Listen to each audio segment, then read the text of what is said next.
Shanghai and Milan have been sister cities since 1970s, and that connection became closer after Milan was selected to be the next host city of the World Expo after Shanghai. Ying talked to some Shanghai natives who are involved in this year's expo and found out what the event means for the two cities. It was not easy for Hu Junyao to become a volunteer at the China Pavilion at the Milan Expo. She's one of the 36 volunteers selected from more than 1,000 candidates in China and has been serving as a guide in the pavilion for more than a month. When we came here, we told ourselves that we represent China, Shanghai and China's young people at this expo. We want to show the world how energetic and positive the young people are in Shanghai.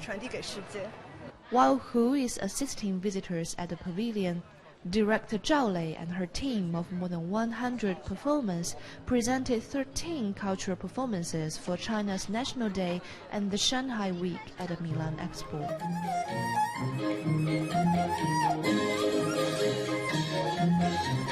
For the past week, Zhao has walked nearly 20 kilometers in the park every day and slept for only a few hours at night to ensure the best shows for the Milan audience. From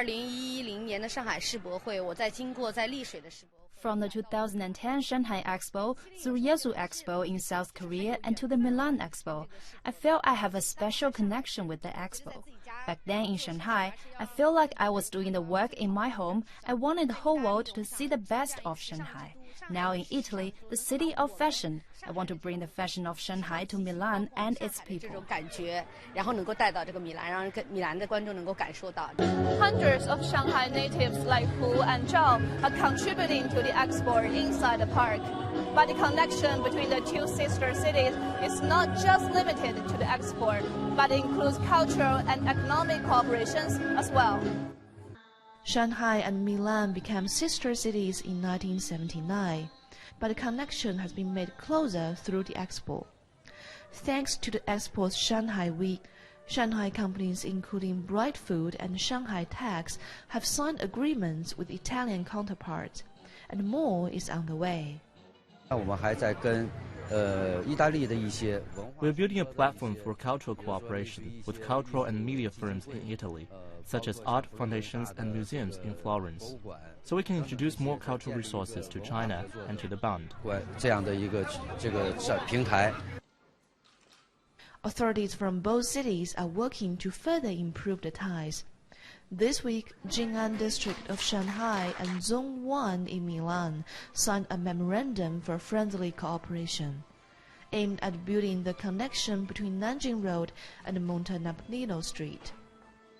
We have signed a cooperation between two main zones involved in shopping, fashion design in the city of Milano and the city of Shanghai. It could be a good opportunity for companies and businesses to exchange project activity. Shanghai authorities say the city will continue to promote economic cooperation between the two cities, especially in urban agriculture and the fashion industry.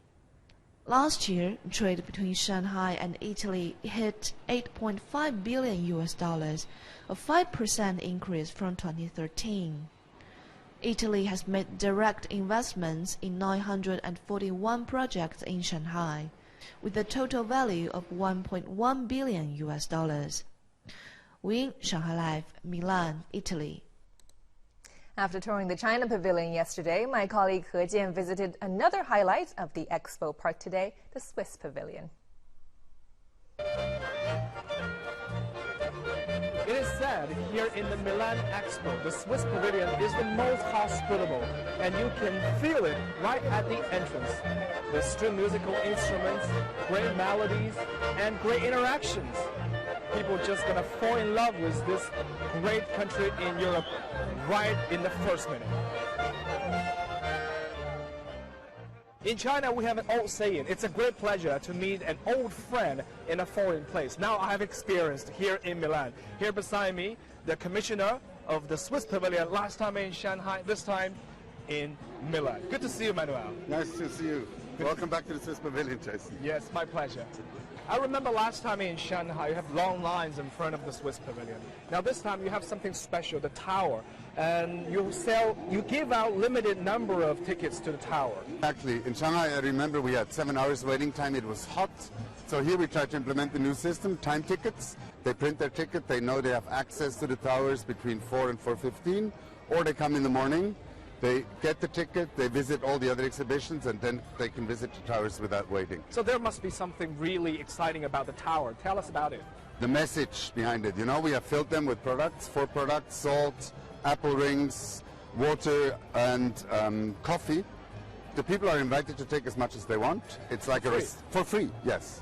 But is it really for free? Because if I take a lot, the next person will have less. So we try to provoke some discussions about how it is, what responsibility I have as a consumer, and it works quite well.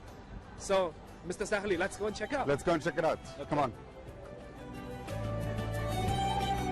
I know, this looks like a tunnel, isn't it? It is.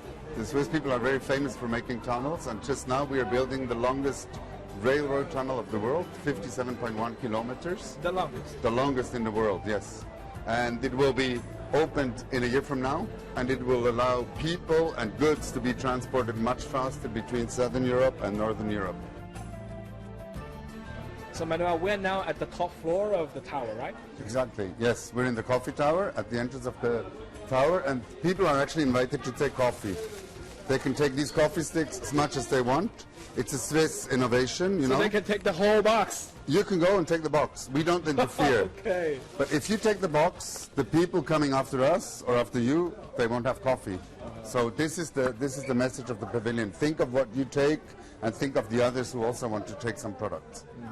And we're in the first tower here. There's coffee, then there's apple rings, there's salt, there's water cups. And here we are in a tower which is still quite full, and we will see towers which are completely empty for the moment. Are you going to refill this? We will never refill. No. We would tell the people the towers will not be refilled, but downstairs we have 3 more floors, and on these 3 floors everything is full. So in about 10 days from now we will go 1 floor down, where all the towers will be full.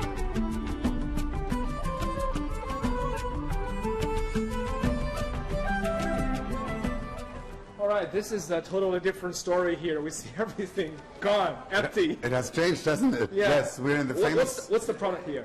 The product is dried apple rings from eastern Switzerland. They were dried to be conserved. A very healthy snack. And that's a tower where the people, they took whole boxes with them and left the building with the whole box. So that's why it emptied very, very fast. On the 16th of May, actually 210,000 pieces were taken already by about only 80,000 visitors. So in this part of the pavilion, you're trying to promote the idea of conserving the water, right? Absolutely, conserving water and drinking tap water. You know, this water actually that the Italians are having in Milan is coming from the Swiss mountains. And it's a very good quality water. You don't need to buy the expensive water bottles. You can take water from the tap and drink it. It's for drinking. Absolutely, yes. And this cup shows a little bit where the water comes from, the Swiss mountain, the lakes we're having, the water in the ground, and it will find its way all the way to the sea.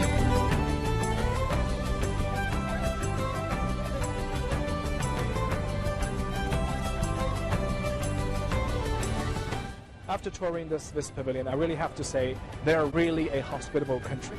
Take whatever you want, as much as you want.